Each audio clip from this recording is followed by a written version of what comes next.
Hi అండి, అందరు నమస్కారం. ఏపీ రాష్ట్ర వ్యాప్తంగా ఉండే రైతులందరికీ మన కూటమి ప్రభుత్వం ఒక అదిరిపోయే సువార్తనైతే చెప్పింది. 2024-25 సంవత్సరానికి గాను ఎవరైతే ఖరీఫ్ సీజన్లో పంట వేశారో వారందరికీ ఒక అదిరిపోయే అప్డేట్ అయితే వచ్చింది.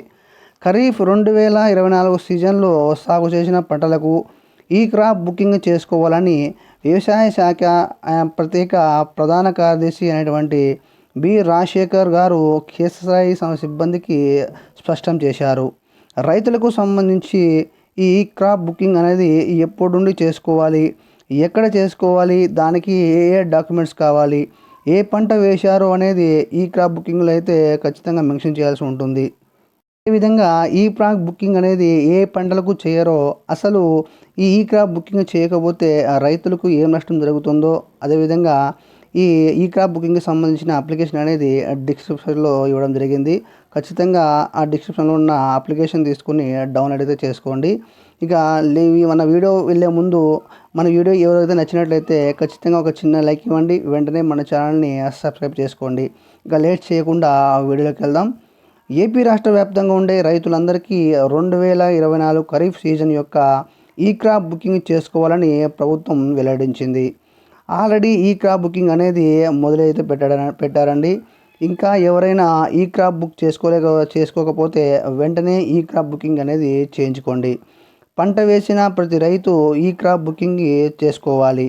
లేదంటే ఆ పంటకు ఇన్సూరెన్స్ లేదా ఇన్పుట్ సబ్సిడీ, మద్దతు ధర లేదా సున్నా వడ్డీ మొదలైన ఇతర ప్రభుత్వానికి సంబంధించిన పథకాలు ఎట్టి పరిస్థితులు అయితే పడవు. రైతు భరోసా అంటే అన్నదాత సుఖీభవ, పంటల బీమా, పంటల యొక్క దిగుబడి కొనుగోలు వంటి ప్రభుత్వ పథకాలు కూడా ఈ క్రాప్ బుకింగ్ నమోదు చేసుకున్న రైతులకే వర్తిస్తాయని తెలిపారు. అదేవిధంగా ఈ క్రాప్ బుకింగ్ చేసే అధికారులకు ఈ క్రాప్ బుకింగ్ చేస్తున్న సిబ్బంది ఏ విధమైన పొరపాట్లకు తావు లేకుండా పంట నమోదు చేయాలని సూచించారు. ఖరీఫ్ 2024 ఈ క్రాప్ బుకింగ్ నమోదు కొరకు పంట వేసిన రైతులు మాత్రమే అప్లికేషన్ అనేది పంట వేసిన సర్వే నెంబర్ మాత్రమే రాయాలి. పంట వేసిన సర్వే నెంబర్ మీదకు వచ్చి అంటే రైతు యొక్క అప్లికేషన్లో రాసిన సర్వే నెంబర్ మీద పొలం మీదకు వచ్చి పంట నమోదు చేయడం అయితే జరుగుతుంది. ఇలా పంట మీదకు వచ్చి ఈ పంట నమోదు చేయడం వల్ల జెన్యూన్గా ఉండే రైతులకు మాత్రమే న్యాయం అనేది చేయడం జరుగుతుంది.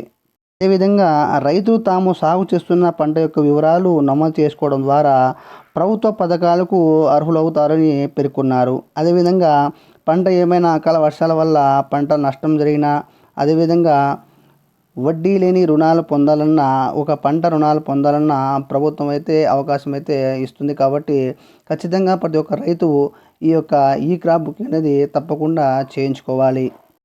కాబట్టి ఈ క్రాప్ బుకింగ్ అవసరమైన డాక్యుమెంట్స్ అయితే కింద ఖచ్చితంగా తెలియజేస్తానండి.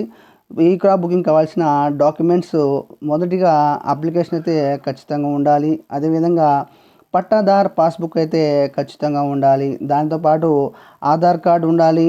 ఆ యొక్క బ్యాంక్ అకౌంట్ కూడా ఖచ్చితంగా ఉండాలి. అన్నిటితో పాటు మొబైల్ లింక్ అనేది ఖచ్చితంగా ఉండాలి. ఈ వివరాలను మొత్తం కలిపి ఒక జిరాక్స్ కాపీని తీసుకుని వ్యవసాయ సహాయకురాలైనటువంటి సచివాలయంలో ఉండేవారికి ఇవ్వాల్సి ఉంటుంది. అంతేనండి. ఈ వీడియోకి సంబంధించి ఒక చిన్న డౌట్ వచ్చినా వెంటనే మీరు కామెంట్ ద్వారా తెలియజేయండి. థ్యాంక్ యూ ఫర్ వాచింగ్ అండి. నెక్స్ట్ వీడియోలో మళ్ళీ కలుద్దాం. అంతవరకు నమస్కారం.